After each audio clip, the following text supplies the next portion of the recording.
Hello again. It's Ward Marston. I guess you've seen me before on these little clips, and it's great pleasure to do these, and I hope you're enjoying them. I'd like to speak again today for just a few minutes about an aspect of John McCormack recordings. Well, let me begin by saying that I have my own little small CD label with my partner Scott Kessler, and it's called Marston Records, and we've been producing CDs of great pianists and great singers of the past since 1997.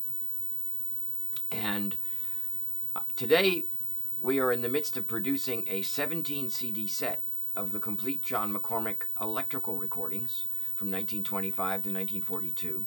And as appendices, we will also be including his earliest records from 1904 and his earliest wax cylinders for Edison and Edison Bell Companies in 1904 and 1905. So it's going to be quite an undertaking to get this set of CDs together.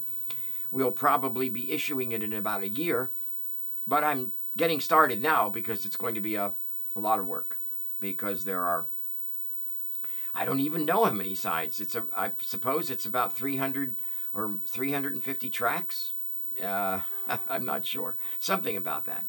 And also, I forgot to just mention that among the extras for this set will be two CDs of John McCormack's extant radio broadcasts that still exist. So today I'd like to talk a little bit about the idea of how to choose a quality of a pressing. In the 78 days, records were pressed on what we call shellac, which is a misnomer really, but these are those old records that are breakable, and record companies used a varying quality of pressing material to press these old records. Sometimes they emit a very loud crackling sound. Sometimes they're rather smooth sounding and don't give an awful lot of background surface noise at all. But I'd like to talk about some unpublished records of McCormack, and then show you the difference between two kinds of pressings.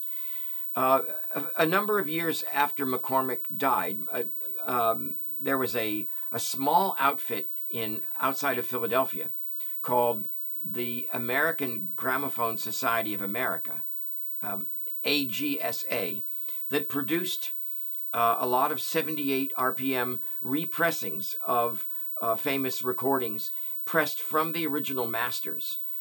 These were recordings that had been long out of print, and this company had Victor and HMV press up new pressings of these old recordings. And one of their projects was to produce a beautiful boxed set, which I'm going to pick up and put here. I don't know which way to hold this thing. I'm going to talk to my assistant here for a second. What's the best way to hold that so that it can be seen? Turn the spine towards the camera. This way? The other way. I'll get there eventually. There you go. There we. So that's... Hold it up. Okay. That's what it looks like. It's very scarce. This set, I don't think very many copies of it were made. And it comes in these very lovely albums. Oh, my goodness. These are heavy, I'll tell you. Anybody who doesn't collect 78s, you don't realize how heavy these things are, but they're quite heavy. So I'm going to give you an example of what these sound like. These are 18 records in this three album set.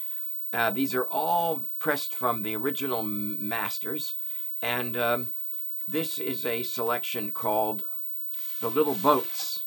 It's an Irish traditional song, and it's arranged by Hughes, and this is what it would sound. This is what it sounds like with really no special filtering or equalization or so on. And now I don't know whether you can really hear, but there's a good bit of crackle there in the surface noise. But it's not too bad. But you know what? I think we have the speed wrong. Uh-oh. Let's see what McCormack sounds like.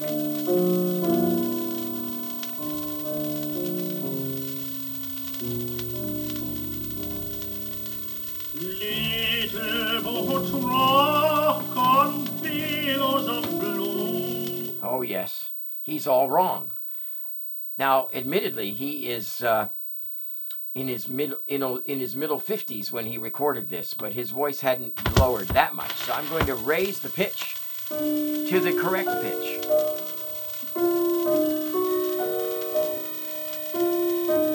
And I'm going to ask my assistant, what speed am I playing this at, Mark? 78.1. 78.1. We're just about there.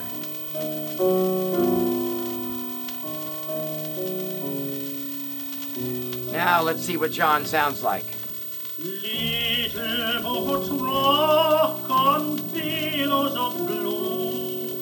Little birds rock upon treetops too. Rock-a-bye, baby, baloo, baloo. Now that's pretty good. Now we can turn on, I can turn on my cedar unit, which will remove some of the crackle. And let's see what he sounds like here. Now I don't know if you can hear the difference, but all that crackle is gone. But there's still some surface noise, of course. Little boats rock on billows of blue. Little birds rock upon treetops too. Well, without the crackle, the voice comes through much more mellifluously and with much more vocal presence.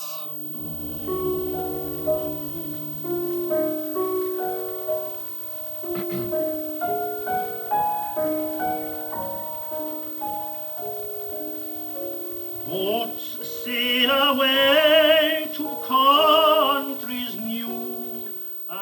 Now I have one other piece of magic to play for you in with relationship to this recording. Many of these recordings still exist in the archive of HMV in England, and over the years it used to be that you could actually order pressings to be made. And back in the 60s and the 70s, you could order pressings as long as you would order 5 of any particular number. And you could give them a matrix number, and they would, in those days, HMV or EMI would make you a vinyl pressing, which this is a vinyl pressing of the same song we just heard. Now, this looks like an LP. It's thin, and it's very light. Also, you'll notice perhaps that it's a 10-inch record, but it's pressed on a 12-inch piece of vinyl that is really a 12-inch LP-sized vinyl. So I don't know if you can see it, but around the edge, there's this sort of lip that doesn't have any grooving in it. So let's put this thing on, and you'll notice now that there really is almost no surface noise to this at all.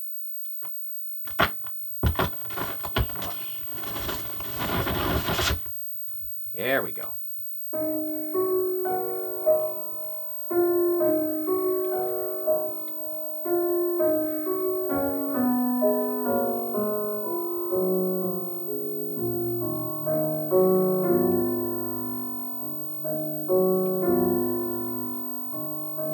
I'm just changing the equalization a little bit. Little boats rock on billows of blue.